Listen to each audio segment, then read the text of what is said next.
RDA between different agencies, as for instance the maritime. The distance that it can go is 100 kilometers or 50 knots, and that's how it puts the aircraft, and then we lower it down.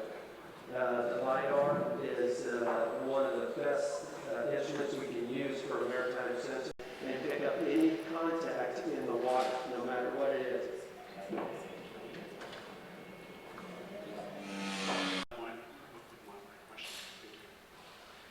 I think there's no difference between manned aircraft, which we already use on a daily basis. So many member states have. There's a question raised about the quality and possibility to use the information gathered from this type of systems.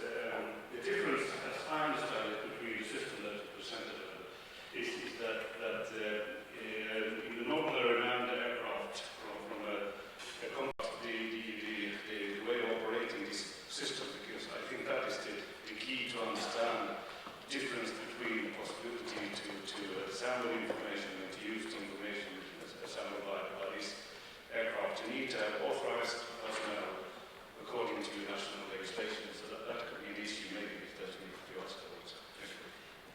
About the serotonin conference that Frontex has, they will provide us communities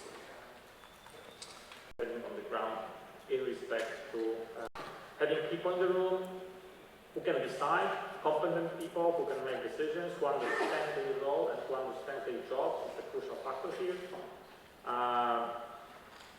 In the context of search and rescue, law enforcement, and fishery control.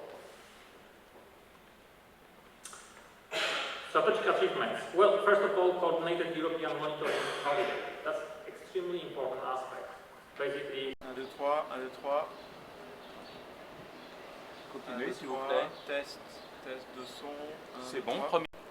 Well, this pilot project gave the possibility to the three agencies, so EMSA, EFCA and Frontex, to work together and to go very in detail in the operational business. So we were now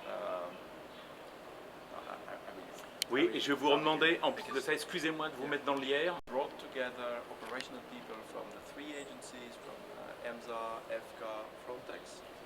We were able to test, for instance, multi-purpose patrolling activities in the context of Frontex operation, together with fisheries inspector on board. We were also able to test our ability of the other partners agencies, EMSA and EFCA. This can pave the way to strengthen maritime surveillance, law enforcement at sea, and this is how we are building gradually.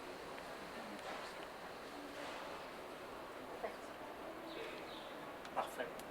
Here in April 2016 in Lisbon, and finally the table concerning the different elements of organization, industry, or we have, particular for Frontex, this is called portfolio of training course. So we have different types of documents which the concrete result of this cooperation that we have with the other agencies in the area of training.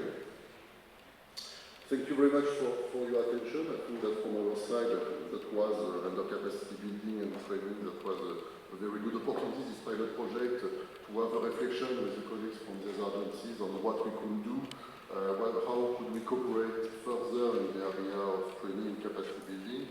I think that was also interesting for us, moving from the reflection to discussion to some concrete actions that we already implemented in 2016, this year, and probably in the coming years.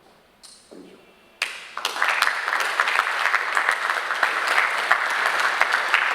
Thank you, Alexander. We have joint maritime operations platforms, and from EFCA side we have joint deployment platforms which were used for frameworks. And for coordination purposes, definitely we have to be in contact with member states, as they are our end users and main partners.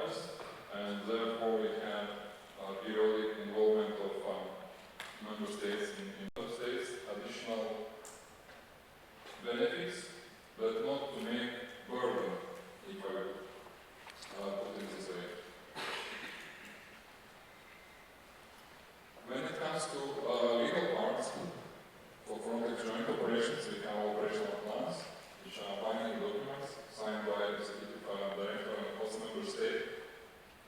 And this operational plan was having also references to interagency cooperation. And at the same time, from EFCA's side, we had a joint deployment high resolution photos, and we received very positive feedback from the colleagues. And the information was really provided close to real time. As well, we sent one operational colleague to EFCA Center, to Vigo, during Briefing Tuna campaign, which was a link between operations and facilitating the joint operation activities and deployment. We've done up to now 7 briefings in Triton, 3 in Indigo and 5 in Poseidon. And with the resources we have, I mean, these are the numbers we should commend ourselves, because it was not easy to be everywhere at the same time. But we tried, with the excellent cooperation we had with FUNFIT, to try and help. The campaign is also on. We don't have an expert at the moment, but we're also having regular discussions and operational planning and communications with them, as the Douglas mentioned, such as the SITREP, the planning of means, and the fixing of priorities, common priorities. And also, which was again, I won't for fisheries, and likewise for Romania. And the first day was really exploring initially where we could do common activities, where we shared mutual interest, where there could be this type of promotion of synergies for the future. Originally was to create added value for the agencies, for the Commission, for the Member State and for the citizens. This event has clearly described with this pilot what kind of activities we are doing, how we can improve the efficiency and effectiveness of all the agencies. 4 o'clock, and then we can continue this part of the agenda, questions and discussion.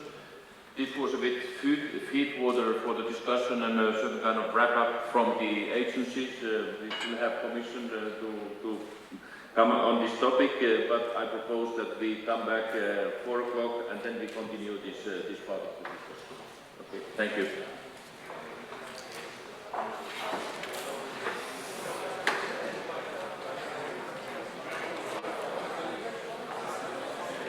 Okay.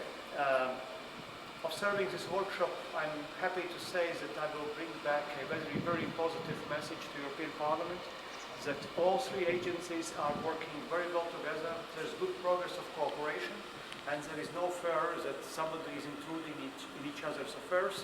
The outcome of this meeting is definitely a more safe European borders and more... Sorry. Can you keep silent, Sorry. please? I'm happy to bring back a message to European Parliament that all agencies are working very well here. Okay, maybe you close the door. Bring back a message to European Parliament from this workshop that all 3 agencies are cooperating very well. The level of cooperation is deep.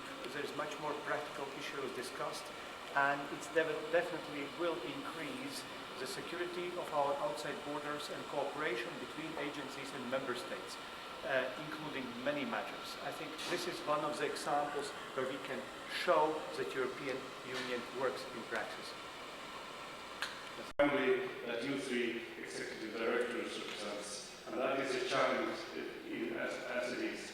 In other countries such as Finland, we have an integrated coast guard in the border guard. And some other countries have a coordinating body, so to say. So it's quite a challenge to meet the member states and have this dialogue with the member states. But what I think is important to say is the national jurisdiction that gives the authority for the Coast Guard organizations, whatever they are called, to act. Could be a possibility to carry out inspections, and that is. You write a report, send it in to the competent authority. Or it could be a law enforcement agency as the Coast Guard, for example, or the Border Guard in Finland, that can actually also start an investigation. Organizations overclassify information that cannot be shared then with civilian entities. While we try to talk about and to see whether the question is relevant for both entities. So maybe in the field of capacity building, when there are some research programs, sort of out of operational need we have in the fishery control and some aspects of the operational needs that of the military, some aspects are very similar. And I think maybe we can build on this possible similarity. Given services that the IMSA has been trying out, whether on a 10 years ahead or not, I don't know. My iPhone probably, as you know, it was invented 10 years ago, and nobody would imagine that we would give it smartphones 10 years ago. So we have a similar challenge here. But the breadth of uses for which these kind of services could be used seems to be really make way to still with lives being lost at sea. We have news of the last days and weeks which are pretty horrible. So I would from National Coast Guard authorities of any way to create a new body or interfere with national political procedures is not to reinvent the wheel or to create any closed club. It is to make good use of the public money that we are spending for these services to become better. And yet, I think the very positive experience of this pilot project and the good results I think that you have had, I think they trigger the kind of questions and the kind of debate that you try to initiate at the end. Today in this meeting we have members of the board of the agencies. So what about the 312, 316 other agencies? Is this a useful product? Is there a market for it, a demand for it? And how can we satisfy that demand? I think that's what we draw in the So that's the second debate.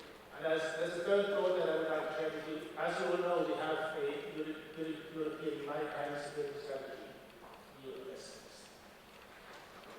which has been agreed by all member states, has been agreed in Council, which has an action plan, which in many ways relies on this kind of work. So how can we mobilize the results of this project to implement the actions that we have agreed to make European safe seas and globally? Together with this coming year. Thank you very much, and I wish you everybody